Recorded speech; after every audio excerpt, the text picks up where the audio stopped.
ஹாய்ப்பா எல்லாம் எப்படி இருக்கீங்க? இன்றைக்கி அனிஷா சமையலறையில் சிக்கன் மோமோஸ் தான் பண்ண போகிறோம். சிக்கன் மோமோஸு, அப்புறம் அதுக்கு சைடிஷ்டு வந்து சட்னி ஒன்று பண்ண போகிறோம். வாங்க வீடியோக்குள்ளே போகலாம், எப்படி செய்கிறதுன்னு பார்க்கலாம். இப்போ மோமோஸ் சட்னி அரைச்சிக்கலாம். அதுக்கு நான் ஒரு தக்காளியை ரெண்டாக கட் பண்ணி இந்த பக்கம் இருக்கிறதெல்லாம் எடுத்துகிட்டு போட்டிருக்கிறேன். 5 பல் பூண்டு, ஒரு 3 வரமிளகா. இதை வந்து இப்போ கொஞ்சம் தண்ணியில் வேக வச்சுக்கலாம். இது கொஞ்சம் வேகட்டும். இப்போ இந்த சட்னி அரைச்சிக்கலாம். பச்சையாக தோலோட 2 பூண்டு. அடுத்து இதெல்லாம் அதுக்குள்ளே மிக்ஸி ஜாருக்குள்ளே போட்டு அரைச்சிட்டு வந்துடலாம். கொஞ்சமாக சர்க்கரை. இப்போ நான் இதை அரைச்சிட்டு வந்துடுறேன். இப்போ மோமோஸ் சட்னி ரெடி ஆயிடுச்சு. இனி இப்போ வந்து அடுத்து மோமோஸுக்கு மாவு பிசைஞ்சிக்கலாம். நான் இப்போ கொஞ்சமாக மைதா மாவு போட்டு வச்சுருக்கிறேன். இப்போ இதுக்கு தேவையான உப்பு போட்டுக்கலாம். கொஞ்சோண்டு உப்பு, சும்மா ஒரு பிஞ்சு சர்க்கரை மிக்ஸ் பண்ணிக்கலாம். கொஞ்சமாக தண்ணி தெளித்து பிசைஞ்சிக்கலாம்.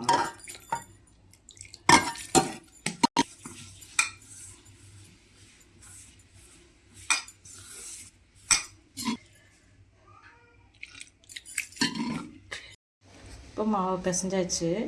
இந்த அளவுக்கு ரொம்பவும் லூஸாக இல்லாமல் ரொம்பவும் கெட்டியாக இல்லாமல் இந்த அளவுக்கு பிசைஞ்சிட்டு இப்போ இதை கொஞ்சம் நேரம் மூடி வச்சுட்டு நம்ம மோமோஸுக்கு சிக்கன் அரைச்சிட்டு வந்துடலாம். இப்போ சிக்கனை நல்லா கழுவி எடுத்தாச்சு. இதை நான் அரைச்சிட்டு வந்துடுறேன். இப்போ சிக்கனை நல்லா அரைச்சிட்டு வந்துட்டேன். இப்போ கொஞ்சமாக இஞ்சி பூண்டு பேஸ்ட்டு போட்டுக்கலாம். அடுத்து கொஞ்சமாக கறி மசாலா, கொஞ்சம் மிளகாத்தூள். அடுத்து ஒரு 4 பூண்டை சின்ன சின்னதாக கட் பண்ணி வச்சுருக்கேன். இந்த பூண்டு போட்டுக்கலாம். அடுத்து ஒரு சின்ன துண்டு கேரட் துருவி வச்சுருக்கேன், அது போட்டுக்கலாம். அடுத்து கொத்தமல்லி தழை, கருவேப்பிலை, வெங்காயம், கொஞ்சோண்டு முட்டைக்கோசு துருவி வச்சுருக்கேன், எல்லாத்தையும் போட்டுக்கலாம். தேவையான அளவு உப்பு போட்டுக்கலாம். இதை நல்லா மிக்ஸ் பண்ணிக்கலாம். இப்போ மோமோஸ்க்கு சிக்கன் எல்லாத்தையும் மசாலா, முட்டைக்கோசு, கேரட்டு எல்லாம் போட்டு பரட்டி வச்சாச்சு. இது ஒரு பக்கம் இருக்கட்டும். மோமோஸ் செய்கிறதுக்கு இந்த மாவை நல்லா நகர்த்திக்கலாம்.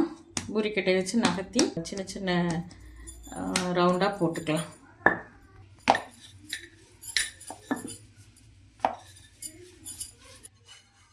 இப்போ இந்த மாதிரி ஒரு சின்ன டிஃபன் பாக்ஸ் மூடி எடுத்துக்கோங்க. இதை அளவு வச்சு எடுத்துக்கலாம்.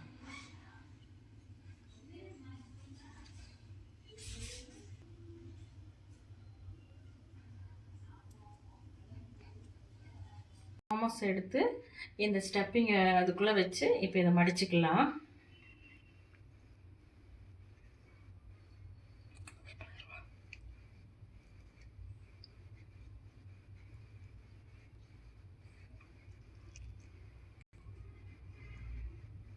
இந்த மாதிரி ஸ்டப்பிங் பண்ணி இந்த மாதிரி பண்ணிக்கலாம். ஸ்டப்பிங் வச்சுக்கலாம். மோமோஸ் இப்போ நம்ம எல்லாம் உள்ளுக்குள்ளே ஸ்டப்பிங்கெலாம் வச்சு எல்லாம் ரெடி பண்ணியாச்சு. இனி அடுத்து வந்து இப்போ ஒரு ஸ்டீம் வச்சு தண்ணி காய வச்சுருக்கேன். இப்போ நம்ம அதை வச்சு ஸ்டீமில் வேக வச்சுக்கலாம்.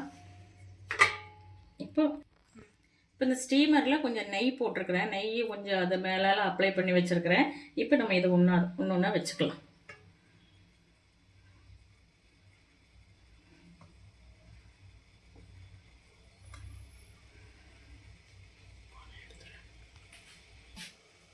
இப்போ ஸ்டீமரில் அடுக்கி வச்சாச்சு. இப்போ அதை க்ளோஸ் பண்ணிக்கலாம். சிக்கன் மோமோஸ் இப்போ ரெடி ஆயிடுச்சு. இந்த வீடியோ பிடிச்சிருந்தா லைக் பண்ணுங்கள், ஷேர் பண்ணுங்கள், சப்ஸ்கிரைப் பண்ணுங்கள்.